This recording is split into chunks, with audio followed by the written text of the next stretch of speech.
Clearly, that's not the end to the conversation, but we switch gears now and talk about environmental issues. There's been a warning, call it an advisory, but it's more like a warning from the Ogun State government to residents of some areas in Ogun State to leave because of floodings, and particularly the Ogun River, which will overflow and affect their areas. And this is meant to have started yesterday for 2 weeks. So today on the program, we'll be speaking with the Commissioner for Environment in Ogun State to give us, well, the latest about that warning, what is being done by the Ogun State government in partnership perhaps with the Lagos State government, because some of these areas are border areas, right? What is being done to mitigate the impact of this overflow, and how did we get here? What does the future look like? It's a very, very important conversation, and it's indeed one that everyone in those areas should be a part of. So if you're watching right now, you can also send us comments, questions if you have for the Ogun State government via that email address, which we'll see on your screen. But let's speak with the Commissioner right now. Bukola. Indeed, Mr. Oyan, Commissioner for Environment, joins us virtually now. Welcome, Mr. Oyan. Thank you very much. And thank you for having me. Now, take us through those areas that will be affected by this flood alert.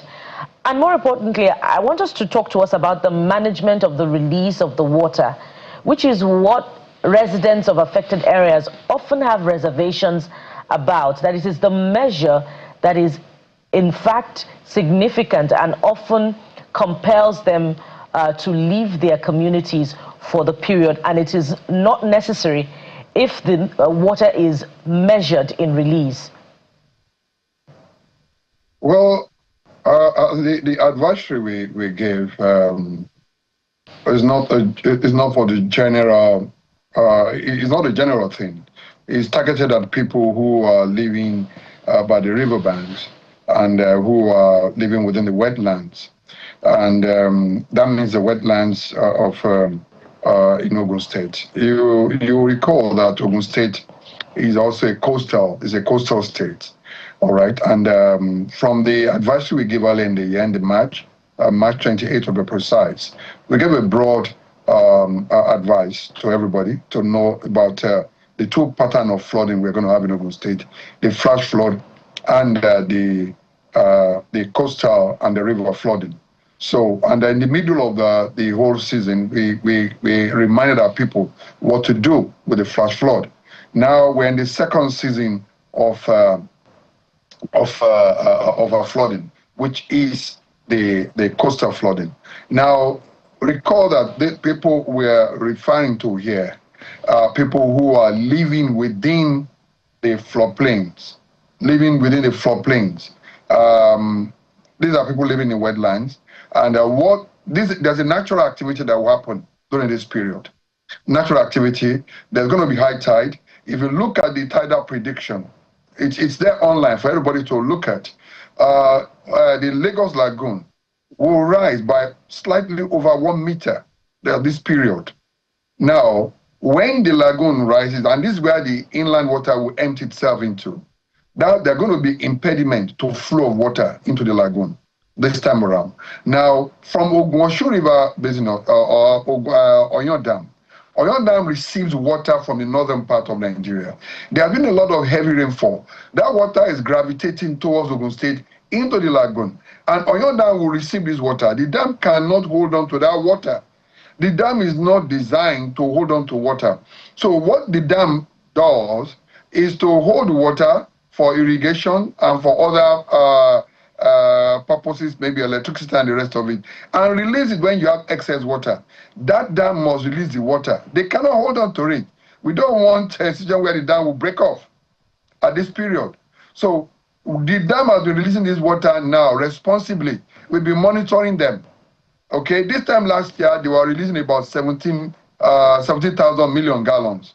This year now, as at this same period, it has reduced to about 12 million gallons. And the flood impact this year is not going to be as much as the previous one. So beyond the infrastructure that people are expecting, There's also management of the dam, which we are promising our people that the management has improved and it will not impact on our people. But we still have a responsibility to inform the people who are within the wetlands and people who are living by the riverbanks to leave now. It's going to be just for about 2 weeks. The tide will be slightly above 1 meter between now and the next 10 days. And the water release will likely increase. So there's likely going to be flood. Though we have done all we are supposed to do, some of the things we are supposed to do, we have done them, but we believe that the impact will not be too much this year. But all the same, prevention is better than cure. You know, Commissioner, this is a classic case of why collaboration is really important. Yes, this will impact a lot of areas in Ogun State, but you have to collaborate with not just government agencies, even other states as well. And I want you to speak to just what you know about, more about what you know concerning the management of the water body itself. We understand that there should have been some sort of dredging in certain areas. Recently, we had residents and communities that lie around, you know, the rivers saying that, well, the dredging just started on TV, in quotes. After the cameras went, the dredging stopped. And, you know, they said that the most they did was to clear the water hyacinths, which is the plants on the water. But the river has still not been dredged. So I'd like you to speak to us about the work being done. Why did it stop work regarding the dredging? What do you know, particularly when it comes to collaboration with other agencies? Well, I may not want to stand in for the agency that is responsible. That's the Ogun River Basin Authority on what to do there. I don't have the details about the contract. I don't have what the contract entails, though I ask questions. But then I think I may have to pass a question to the leadership of that agency to come forth and explain what you're talking about. But let's talk about the science of this, really. What are we dredging inside the lagoon? Okay, when you look at the picture you are showing there, all right, look, the saturation level of that wetland is what you look at. So the only thing you can do there is to lower the depth of that area by pumping out sand, but it's not lower the water level. There's something called hydrostatic level.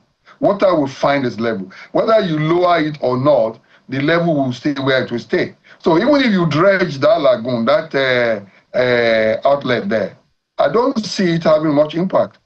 Where the impact really should be, okay, if you have done a barometric, what we call if you are able to see the at the base of that entry point, the gateway into the lagoon, and you can see any form of impediment impeding the flow of water into the lagoon, then you can say you want to dredge that area. However, I don't, maybe the science there can be debated with other people, but honestly, I don't think that is that will solve much of our problem. What we need to do, that has been debated several times, is the Ogun River itself, to open more tributaries for Ogun River to lower the pressure around the wetland. When you break that velocity and you allow reticulation. Reticulation means area where the water can flow back when there's a high tide. That will solve the problem more than just opening up the channel of wherever you already have a level where the water must stay. So collaboration, yes, we are collaborating with Lagos State government and with the federal government through the Ogun River Basin Development Authority to solve the problem in this area, to have a permanent solution. The knowledge of what to do is not far-fetched. It's been debated. We've agreed on it, but the procedure for procurement of some of these services takes time.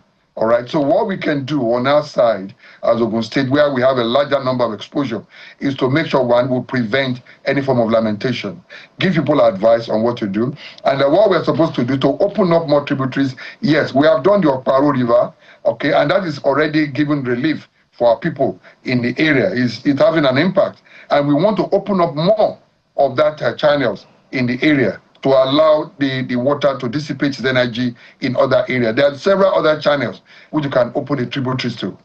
That is what we really want to do, and to make sure that we give them the advice. And If this time last year, the water level, like I said, the water they were releasing at Ogun River was about 17 million, despite the heavy rain this year. This time this year, they are releasing about 12 million gallons per day. That's a lot of achievement. And that tells you the volume of water coming this year would not be as much as what we had last year. And that is reassuring. But before we leave the matter of collaboration, Honorable Commissioner, the impact of this flood water release falls under your ministry and other related works. And indeed, other platforms have been, emailing the Ogun River Basin Development Authority about the delay in the commencement of dredging and other related works. And this has been done. This particular one has been done by FIJ, which emailed the authority on the delay in the commencement of construction of flood and erosion control works at Itamori, Oketoku, Abeokuta.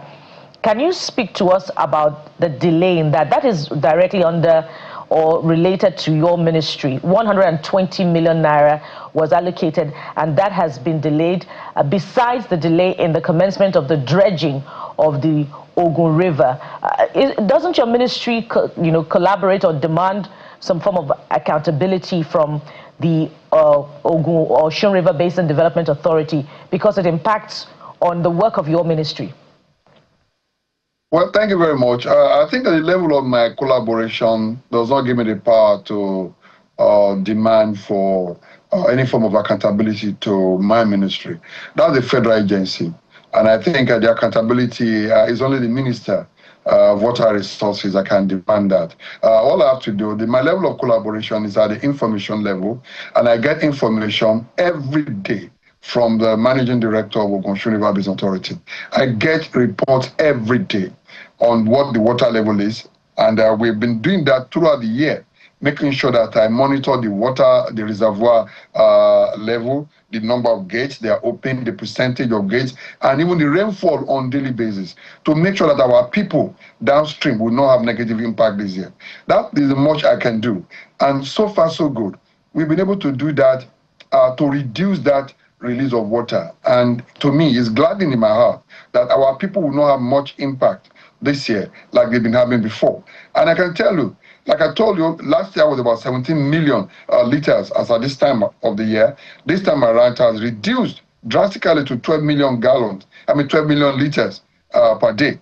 And the way we are working now, I can tell you we'll get to a stage where what you release on at this period of the year will be reducing. Well, our projection, like next year, this time next year, they should be releasing probably less than 10 million gallons of water, which will not have too much of impact around our people within the Ogun River Basin, within the Ogun River channel. So that's the much I can do for now.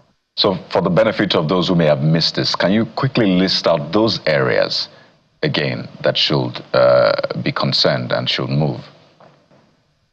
Well, we have a lot of wetlands around the Ogun State, and I think the movement I said I mentioned in the advisory there. Yeah, you can just be watchful anyway. If you believe you want to stay there and you can manage it, fine.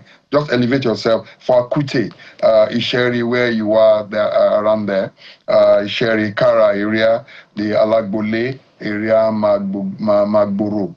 Magada, Matogi, Matogun, Orimerumu area, Iro area. And then also in Abeokuta, those are wetlands generally, okay? And that's the gateway into the lagoon.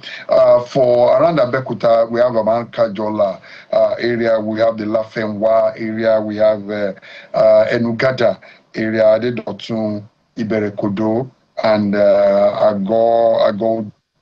These areas that are very close to Ogun, that's the area that will receive the water first when the water gets released from the dam. So particularly this area, and those fish farmers are warned also, because the water will rise normally from this period now till for the next 10 days. Water around those areas will rise. And I don't want a situation where people start lamenting and coming to tell me that their property was destroyed because of the water. We have given the advice now, shift for just about 2 weeks, and then come back later on to live there, if you must live there.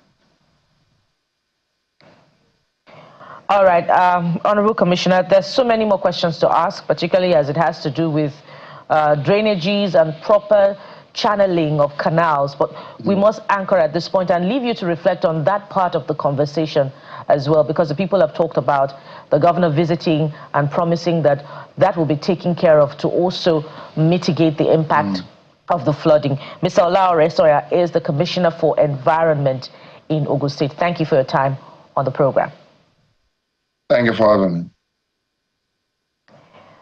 And that's where we anchor. Yeah. Because we've been talking about water. So let's anchor at this point. But it's important, yes, the drainages must be cleared and government must take the charge. I'm Kayode Kikulu. Thank you for watching. Well, stay with us through the rest of the day. Sunrise Daily is up next. We'll be back again tomorrow. I am Bukola Koka.